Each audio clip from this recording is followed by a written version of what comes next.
back to Globalogs. This is going to be the 5th episode of our ongoing series on the Venezuela narrative. There it is in its normal narrative box there. And in this episode, we're going to be talking about the Maduro administration and the changing nature of the concentration of power in the presidency and the political crackdown that has accompanied his time in office. Maduro inherited an internal stability condition that no one would call enviable. You know, on the one hand, he had like an actual serious, very legitimate internal crime and security problem. On the other hand, he also had just a very dissatisfied opposition and growing opposition that, while it had its own internal problems, was nonetheless sort of more unified and capable than at any time under Chavez. And he also faced internal threats in the PSUV to his rule, most notably from this fellow, Diosdado Cabello, who is currently the vice chairman of the National Assembly, the chairman of the National Assembly and the vice chairman of PSUV itself. And, you know, none of these things would be easy to manage on their own, and together they're really quite, formidable, especially in a sort of broader condition of economic freefall. But the way in which Maduro has chosen to address each of these either direct challenges to his rule or sort of just challenges to the security and stability of Venezuela have had the net effect of creating a regime and a government and a society that are progressively becoming less and less open and democratic. So it's worth exploring why and what. So first, the big crime problem that he faced was, among the worst in the world. From 2000 to 2015, the murder rate had shot up, had doubled, in some places even more than doubled, from around 30 per 100,000 capita to around 60, some say as high as 80. Just for reference, the United States rate for the same category is 4.6, and Japan is about 0.3. So when we're talking about 60 murders per 100,000 capita, we're talking about a serious internal security problem.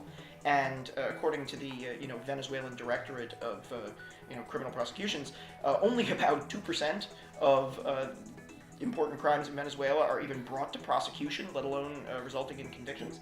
And so Maduro launched the Safe Homeland program shortly after getting into office.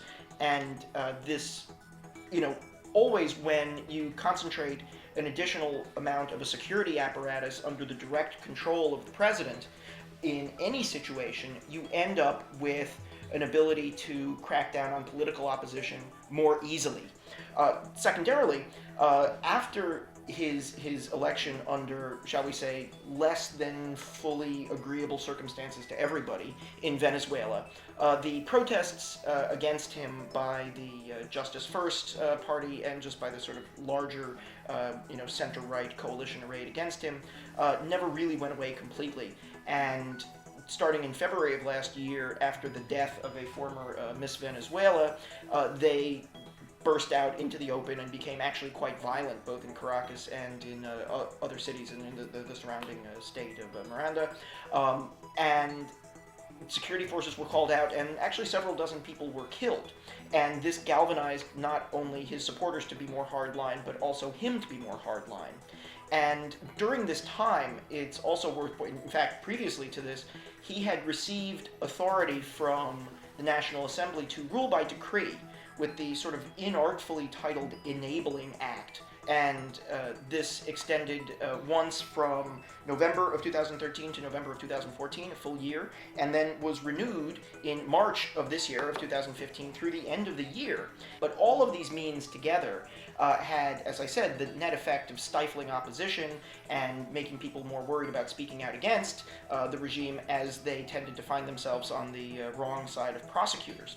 And in one of the most publicized cases of this, Leopoldo Lopez, who one of the most prominent, opposition leaders, right up there with Henrique Capriles, but sort of known as sort of the more fiery of the opposition leaders, found himself indicted and then turned himself in for arrest in February of last year, and was just sentenced this year, just within the last 10 days or so, to 13 years in jail for his role in inciting violence through these protests. Of course, human rights groups say that this is all a sham and there's nothing to these claims.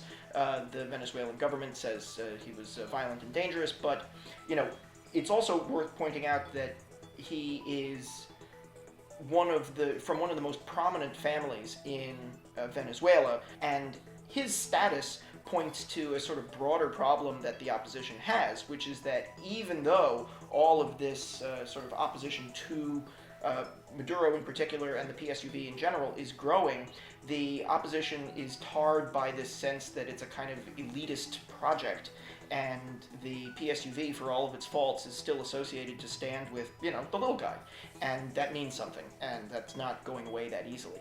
And of course, finally, to get back to the beginning where we started with this Diosdado Cabello guy, there are people inside Chavismo itself, inside the PSUV, who are not too terribly happy with the way Maduro has handled things, and so he is having to fight them off as well in order to maintain his position.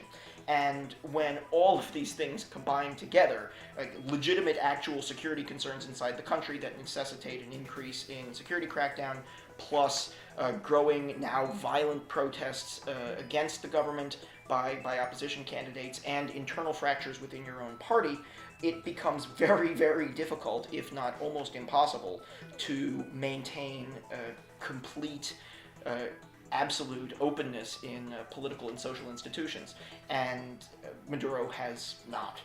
All of this is, of course, compounded by the really terrible economic situation that Venezuela finds itself in, to which we will turn our attention next time.